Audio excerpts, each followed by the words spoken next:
শুভ নববর্ষ। আশা করি সবাই ভালো আছেন।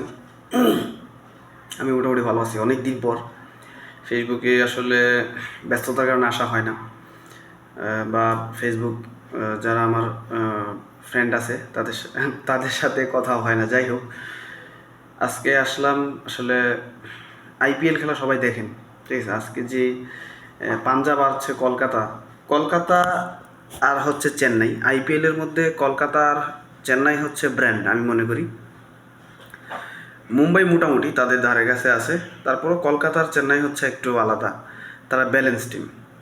কলকাতার বোলিংরা মানে দেখাই দিছে এক কথা শেষ যে আইপিএলের মাঠেও মানে বোলিং ভালো করা যায়। 110 রানে অল আউট, ঠিক আছে। 110 রানে পাঞ্জাবকে অল আউট করে দিছে কলকাতা।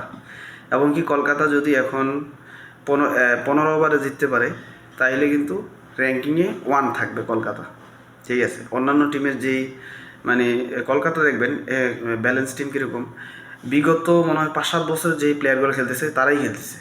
দুই একটা প্লেয়ার হয়তো বা চেঞ্জ হয়, ঠিক আছে, বেশিরভাগই ওই তারাই খেলে। যাই হোক, মানে কথা হইলো কলকাতা দেখাই দিল যে আইপিএলে কিন্তু বোলিংকে বোলিং মনে করা হয় না। কারণ আপনারা কি, আমিও দেখে আসতেছি যে একটা মানে 500 ছুঁই ছুঁই রান যায় একটা ম্যাচে। আর মানে 250 রান করেও ম্যাচ জিততে পারতেছে না। সেখানে পাঞ্জাবকে 100, যে পাঞ্জাব 246 রান করছে ওই দিন সানরাইজ হায়দ্রাবাদের